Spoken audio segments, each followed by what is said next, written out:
کل بات آئی تھی اللہ الصمد، اللہ تعالیٰ بے نیاز ہے۔ صمد کا اصل ترجمہ یہ ہے کہ جس سے اوپر کوئی نہ ہو۔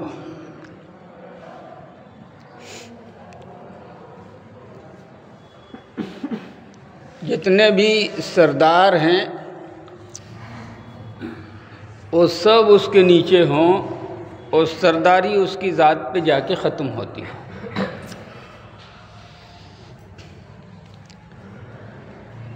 صمد کا ایک اور ترجمہ یہ ہے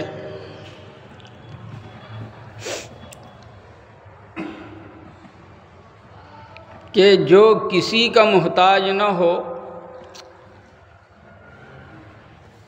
اور سب کے سب اس کے محتاج ہوں۔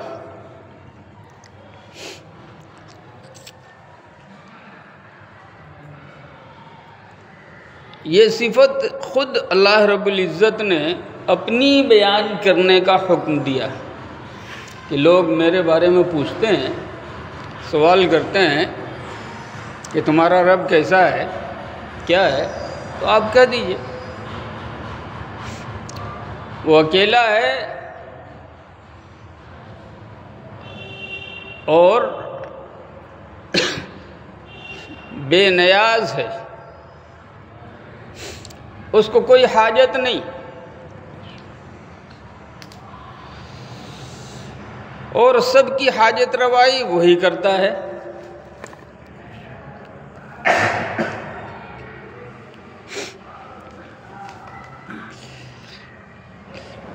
اس نے کچھ چیزوں کو کام پہ لگایا ہے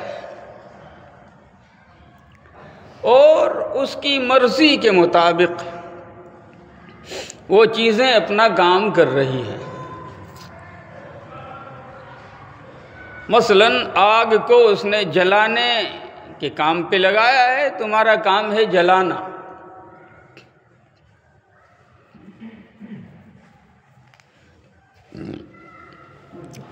چھری کو اس نے کاٹنے کے کام پہ لگایا ہے، تمہارا کام ہے کاٹنا۔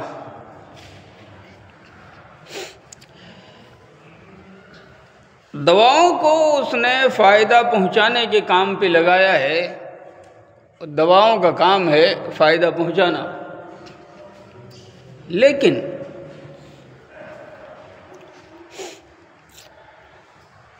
اللہ کا حکم اگر نہ ہو تو آگ شعلے بھڑکانے کے باوجود کسی کو جلا نہیں سکتی،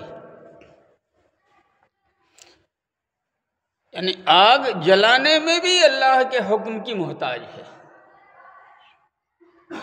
چنانچہ حضرت سیدنا ابراہیم خلیل اللہ علی نبینا علیہ الصلاۃ والسلام کو بھڑکتی ہوئی آگ میں ڈالا گیا، شعلے اتنے بلند کہ اوپر سے پرندے پرواز نہ کر سکیں، لیکن اس آگ نے بھی حضرت ابراہیم علیہ السلام کا بال بیکا نہیں کیا۔ اللہ رب العزت نے حضرت سیدنا ابراہیم خلیل اللہ علی نبینا علیہ الصلاۃ والسلام کو حکم دیا کہ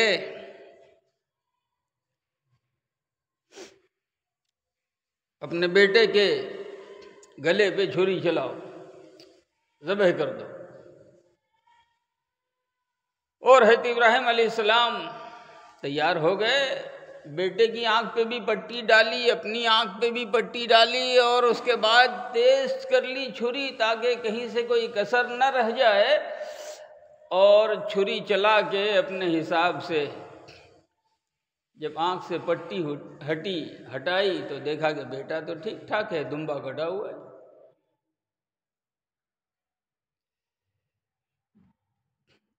دوا بہت بڑا ڈاکٹر ہے، ایک ہی طرح کے دو بیمار اس کے یہاں داخل ہوئے اور ڈاکٹر نے ایک ہی طرح کی دوا دونوں کو دی۔ ڈاکٹر ایک، بیماری ایک، دوا ایک۔ ایک آدمی نے دوا کھائی اچھا ہو گیا، دوسرے آدمی نے دوا کھائی مر گیا۔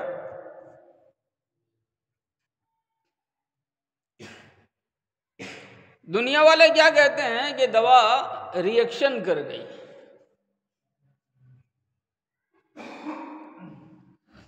تو وہ جو اچھا ہوا اس کو کیوں نہیں ری ایکشن کر گئی؟ اس سے کوئی دوا کی رشتہ داری تھی؟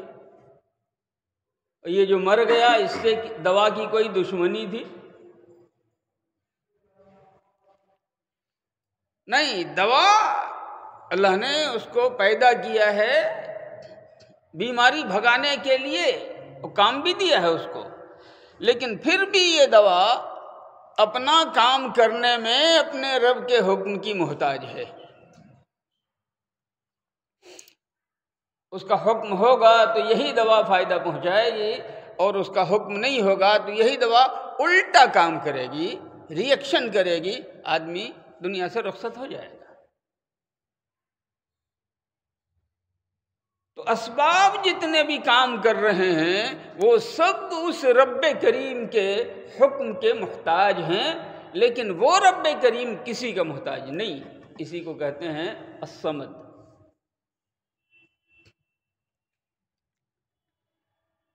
لم یلد، اس نے نہیں جنا۔ جس طریقے سے مخلوق کے اندر پیدائش کا سلسلہ چلتا ہے، ویسا اللہ رب العزت نے کسی کو نہیں جنا۔ یہ الگ بات ہے کہ پیدائش کے اندر اس کی قدرت کے اصول ہیں، اپنی مرضی کے اعتبار سے الگ الگ کرتا ہے۔ کبھی باپ مرد اور عورت کے ملاپ سے اولاد پیدا کرتا ہے، جیسے دنیا میں تمام مخلوقات، انسان، جانور، کیڑے مکوڑے، سب نر مادہ کے ملاپ سے نسل وجود میں آتی ہے، لیکن اللہ اس کا پابند نہیں ہے، کبھی چاہے تو بغیر باپ کے بھی اولاد پیدا کرتا ہے، جیسے حضرت عیسیٰ علیہ السلام کو اس نے پیدا کیا۔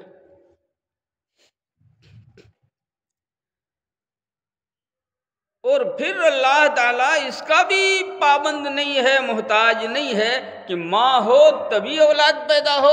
حضرت حوا علیہ السلام کو اللہ رب العزت نے حضرت آدم علیہ السلام کی پسلی سے پیدا کیا، حضرت حوا کی کوئی ماں نہیں۔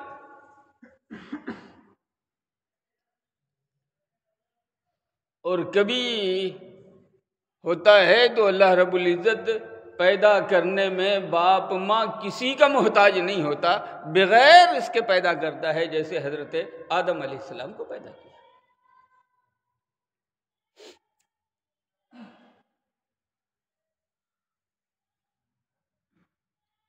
عیسائی دھوکہ کھا گئے کہ جب ان کا باپ نہیں تو یہ پیدا کیسے ہوئے؟ ان کی نظر اللہ کی قدرت پہ نہیں گئی، تو کہہ دیا کہ یہ ڈائریکٹ اللہ کے بیٹے ہیں۔ قالت المسیح ابن اللہ، عیسائیوں نے کہا کہ عیسیٰ علیہ السلام اللہ کے بیٹے ہیں۔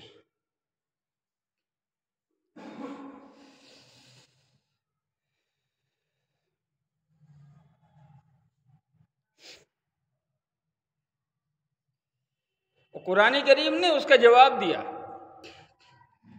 کہ ان مثل عیسیٰ عند اللہ کمثل آدم، عیسیٰ علیہ السلام کی مثال اللہ کے نزدیک ایسی ہے جیسے حضرت آدم علیہ السلام۔ حضرت آدم علیہ السلام کو بھی عام عادت کے برخلاف پیدا کیا، بالکل اسی طریقے سے عیسیٰ علیہ السلام کو بھی عام عادت کے برخلاف پیدا کیا۔ اور اگر خدا کی اولاد ہوتی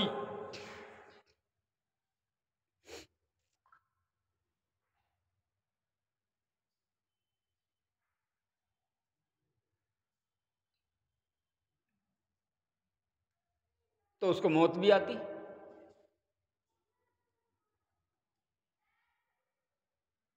کیونکہ دنیا کا اصول ہے کہ جو پیدا ہوتا ہے وہ مرے گا۔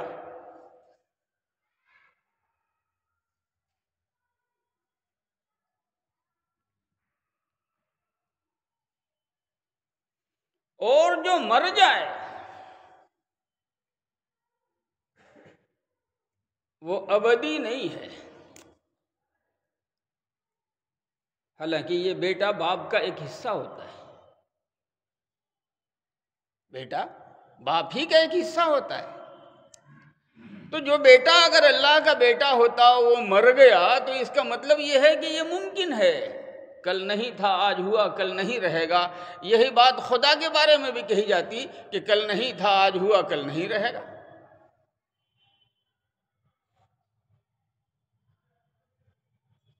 رہا مسئلہ یہ کہ وَلَمْ يُولَدْ، اس کو کسی نے پیدا نہیں کیا، اس کو کسی نے نہیں جنا۔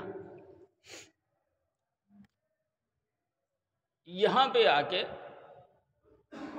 بہت سے لوگ دھوکہ کھاتے ہیں۔ حالانکہ حدیث پاک میں اللہ کے رسول حضور اکرم جناب محمد رسول اللہ صلی اللہ علیہ وسلم نے ارشاد فرمایا کہ لوگ کہیں گے کہ ان چیزوں میں تمام چیزوں کو اللہ نے پیدا فرمایا، اس کو اللہ نے پیدا کیا، اس کو اللہ نے پیدا کیا، اس کو اللہ نے پیدا کیا، اس کو اللہ نے پیدا کیا، تو اگلی کڑی کیا ہے کہ اللہ کو معاذ اللہ کس نے پیدا کیا؟ کہ بس یہاں پر رک جانا، آگے جاؤ گے ایمان چلا جائے گا۔ اور عقل کے اعتبار سے بھی غلط، یہ چیز عقل کے اعتبار سے بھی غلط ہے۔ کیوں؟ چلو مان لو تھوڑی دیر کے لیے مان لو، اگرچہ یہ ناممکن ہے کہ خدا کو بھی کسی نے پیدا کیا ہو،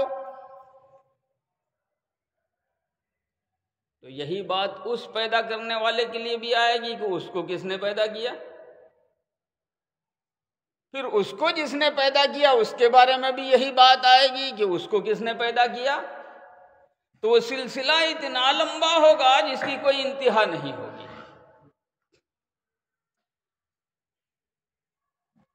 حضرت سیدنا امام ابو حنیفہ رحمۃ اللہ علیہ بہت کم سن تھے، اس وقت ان کا علم نہیں پھیلا تھا،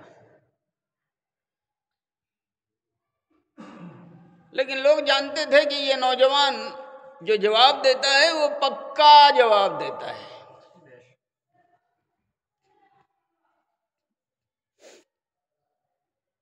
عیسائیوں نے، یہودیوں نے اسلام میں کمی نکالنے کے لیے کوئی کسر نہیں چھوڑی ہے، آخری کر دی۔ کل بھی کر رہے تھے، آج بھی کر رہے ہیں۔ اب دیکھ لیا کہ اب تو ادھر سوال ممکن نہیں ہے، تو اب جو ہے مسلمان نوجوانوں کو طرح طرح سے غلط چیزوں میں، غلط بحثوں میں الجھا کر اور ان کو بہت اچھی مشین اس کے ہاتھ آ گئی ہے جس کے ذریعے ایک ایمان والے کا ایمان خراب کرے، اور اس کا نام ہے موبائل۔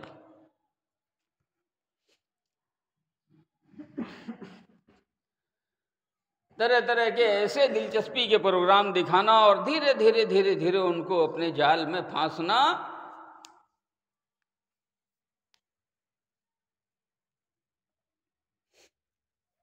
اس زمانے میں بھی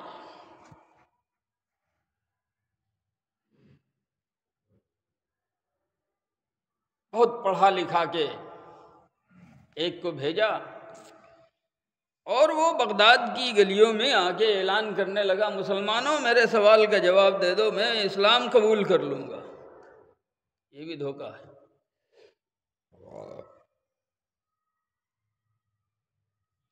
پہلا سوال، خدا سے پہلے کیا ہے؟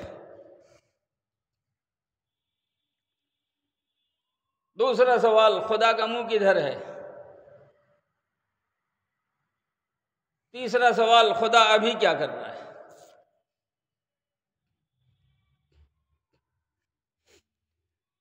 بڑے بڑے علماء اس کے سوال کا جواب دینا چاہیں کتاب سے اور اس سے تو بہت تیاری کر کے آیا تھا، دلیلوں سے کاٹ کے رکھ دے، نا نہیں سمجھ میں آیا، جواب نہیں بنا۔ بادشاہ سوچ میں پڑ گیا کہ پوری اسلامی سلطنت ہے اتنی لمبی چوڑی، اور ایک آدمی آتا ہے یہودیوں کا اور مطمئن ہونا چاہتا ہے تو کوئی اسے مطمئن نہیں کر پاتا، تو ذلت کا یہ داغ لگا رہ جائے گا، کیا اس کا جواب ممکن نہیں ہوگا؟ کسی نے کہا کہ ایک نوجوان ہے، وہ بہت قاعدے کا جواب دیتا ہے، اگر آپ منگوا لیں بلوائیں تو ممکن ہے کہ وہ جواب دے دے۔ بادشاہ نے کہا جلدی جا کے بلا کے لاؤ۔ کوفہ حضرت امام صاحب رحمۃ اللہ علیہ کا مسکن وہی تھا، وہیں پیدا ہوئے۔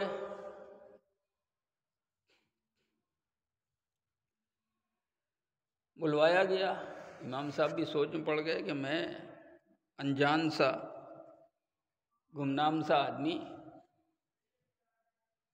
بادشاہ کیوں بلا رہا ہے؟ لیکن حکم تھا، پہنچ گئے۔ بادشاہ نے کہا کہ میاں یہ نوجوان جو ہے یہ ہمارے عالم صاحب ہیں، یہودیوں کے بہت بڑے عالم ہیں، ان کے پاس کچھ سوالات ہیں، اگر آپ ان کا جواب دینا چاہیں دے سکیں تو مجھے بڑی خوشی ہوگی۔ ٹھیک ہے، سوال میں تیار ہوں۔ بادشاہ نے کہا کہ 3 دن آرام کریں مہمان خانے میں۔ سارے لوگوں کو پتہ چل گیا کہ ایک بالکل نوجوان کم عمر جس کے سوال کا جواب مہینوں سے ممکن نہیں ہوا، وہ ایک نوجوان اس کا جواب دے گا۔ دربار میں بھیڑ لگ گئی پوری،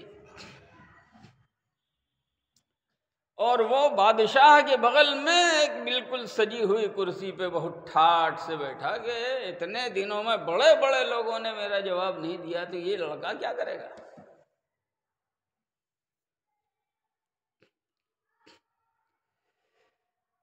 امام صاحب تشریف لائے اور اس نے بہت سینہ پھلا کے کہا کہ ہاں نوجوان تم تیار ہو گے میرے سوالوں کے جواب دو؟ کہا بالکل میں تیار ہوں، لیکن ایک بات سنو،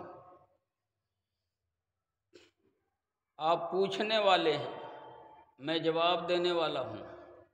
پوچھنے والے کی حیثیت شاگرد کی ہوتی ہے، جواب دینے والے کی حیثیت استاد کی ہوتی ہے۔ استاد کھڑا ہو کے سوال کرے جواب دے گا، اور پوچھنے والا کرسی پہ بیٹھ کے سوال کرے گا؟ نہیں، پہلے جگہ بدلو، اس جگہ پہ میں آتا ہوں، تم میرے جگہ پہ کھڑے ہو جاؤ، اب پوچھنا ہو جو کچھ پوچھو۔ بات معقول تھی، پورے دربار میں غصہ تو اسے بہت آیا، دانت اس نے بہت پیسا، لیکن ممکن نہیں تھا، بات بالکل معقول تھی اور سچی و پکی بات تھی۔ اب اسی کرسی پر جس پہ پہلے وہ بیٹھا ہوا تھا، امام صاحب بہت متانت سے اور وقار کے ساتھ جا کے تشریف فرما ہوئے، حالانکہ نوجوان تھے، اس وقت امام نہیں بنے تھے،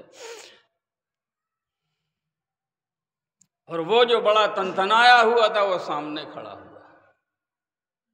امام صاحب نے پوچھا کہ اب آپ بتائیے آپ کا کیا کہنا ہے؟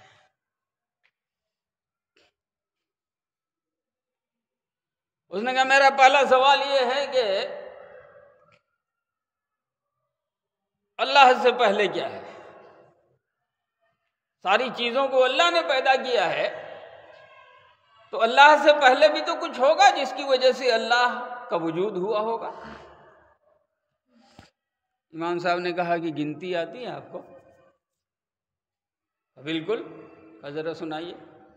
اس نے کہنا شروع کیا 1 2 نہیں، یہ نہیں، چھوٹے چھوٹے بچے بھی اس طریقے سے گنتے ہیں، آپ ذرا سے گنیے اوپر سے، 100 99 98 97 96 95 10 9 8 7 6 5 4 3 2 1 کہا بولتے چلیے، رک کیوں گئے؟ چلیے گاڑی آگے. کہا کہ اس سے اب ایک سے پہلے کیا ہے؟ کہ جو معمولی سی گنتی میں ایک سے پہلے کچھ نہیں ہے تو اللہ سے پہلے تم کیا تلاش کرنا چاہتے ہو؟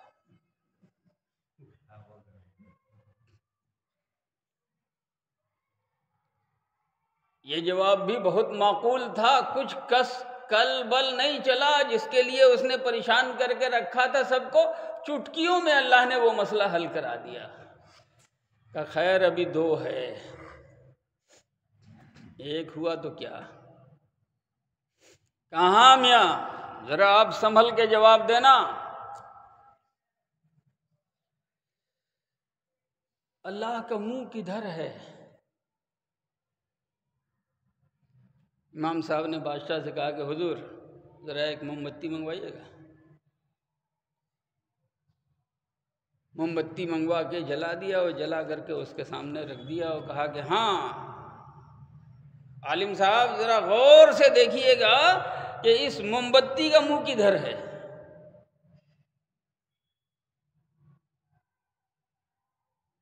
کون بتائے گا؟ کہ جب معمولی سی موم بتی ہے آپ اس کا منہ متعین نہیں کر سکتے. جدھر سے دیکھو اس کا منہ ہے، ہر طرف سے طرف اس کی توجہ ہے، ہر طرف اس کی روشنی ہے. تو اللہ ہے. اللہ نور السماوات والارض، پروردگار عالم زمین و آسمان کا نور ہے. اینما تولوا فثم وجہ اللہ، جدھر تم رخ کرو گے ادھر ہی اللہ کا چہرہ دکھائی دے گا.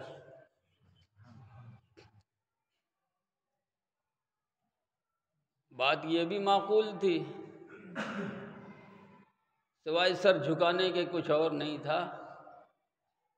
ہمت و سانس بٹور کر تیسرا سوال کیا اس نے کہ میاں ذرا اب یہ بتاؤ کہ ابھی اللہ کیا کر رہا ہے؟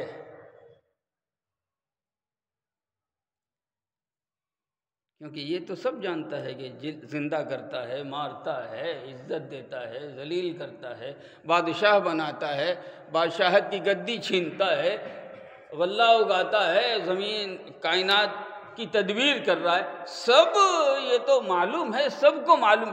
ابھی کیا کر رہا ہے؟ کون دیکھ کے آیا ہے؟ اس کا جواب کون دے گا؟ امام صاحب نے کہا کہ ابھی میرا اللہ آپ جیسے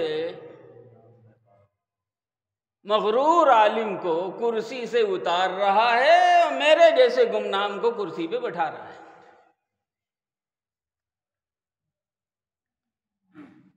ابھی میرا اللہ آپ جیسے بڑے نام والے عالم کو کرسی سے اتار رہا ہے اور میرے جیسے گمنام نوجوان کو کرسی پہ بٹھا رہا ہے.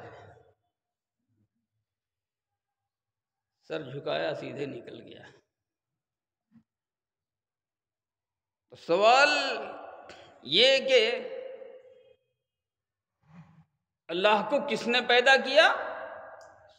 جب اس کا نمبر آئے تو وہیں رک جاؤ. اللہ نے جن جن چیزوں کو پیدا فرمایا ہے مخلوقات میں خوب غور کرو. مخلوقات میں غور کرنا، اللہ نے جن جن چیزوں کو پیدا فرمایا بنایا ہے ان کے اندر غور کرنا، اس سے ایمان بڑھے گا.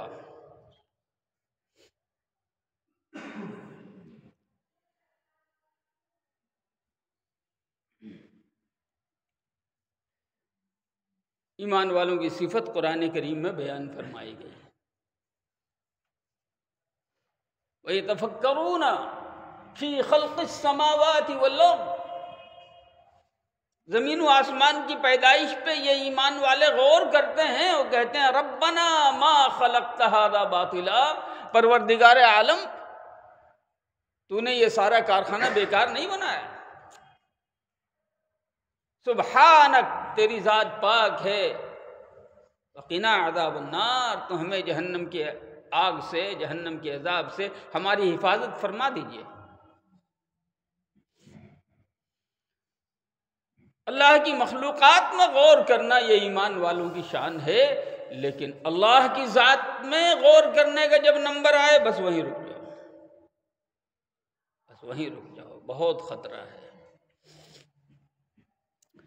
اللہ نے فرمایا اپنی طرف سے فرمایا، کیونکہ سوال یہی تھا نا صف لنا ربک، کہ اپنے رب کی صفت بیان کیجئے، یہ سوال کیا تھا، اور اس کے جواب میں اللہ رب العزت نے یہ سورہ نازل فرمائی۔ آخری بات فرمائے وَلَمْ يَكُنْ لَهُ كُفُوًا أَحَدٌ، اس کے جیسا کوئی نہیں، کسی چیز میں نہیں، اس کی شان الگ ہے۔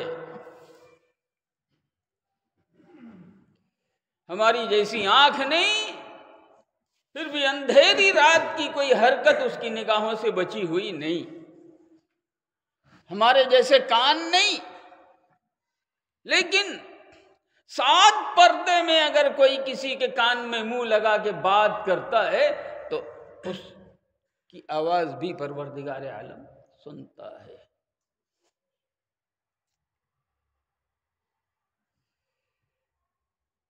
وَلَمْ يَكُنْ لَهُ كُفُوًا أَحَدٌ، اور اس کے ہمسر، اس کے برابر، اس کی طرح کا کوئی نہیں۔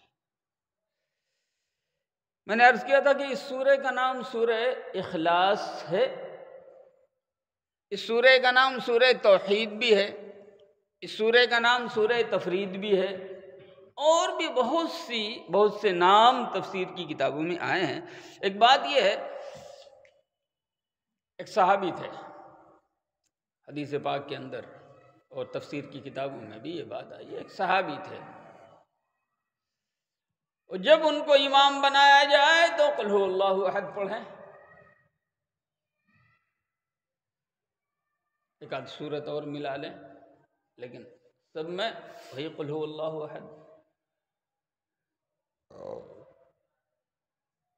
شکایت آئی بارگاہ نبوت میں، نبی اکرم صلی اللہ علیہ وسلم نے اس شخص کو، صحابی کو بلایا اور بلا کے کہا کہ تم ہر نماز میں قل هو اللہ احد ہی کیوں پڑھتے ہو؟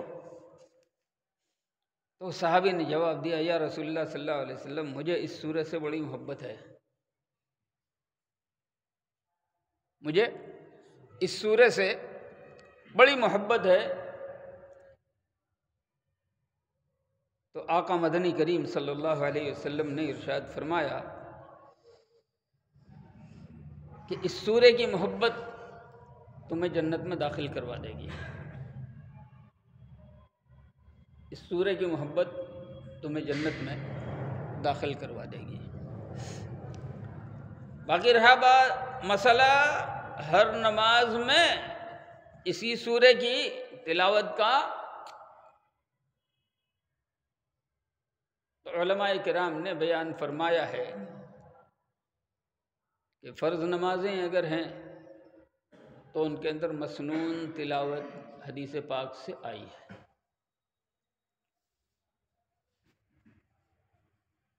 سورہ حجرات سے لے کے سورہ بروج تک، یہ فجر کی نماز میں، اس کو طوالی مفصل کہتے ہیں۔ سورہ بروج سے لے کے لم یکن تک، عصر میں اور عشاء میں۔ لم یکن کے بعد کی جو صورتیں ہیں وہ مغرب میں، یہ مسنون طریقہ ہے، اور مسنون طریقے سے کے مطابق عمل کرنے سے وہ کام افضل بھی ہوتا ہے، بابرکت بھی ہوتا ہے، اور اس کے اندر ثواب بھی زیادہ ہوتا ہے۔ اللہ تعالی ہم سب کو عمل کرنے کی توفیق عطا فرمائے۔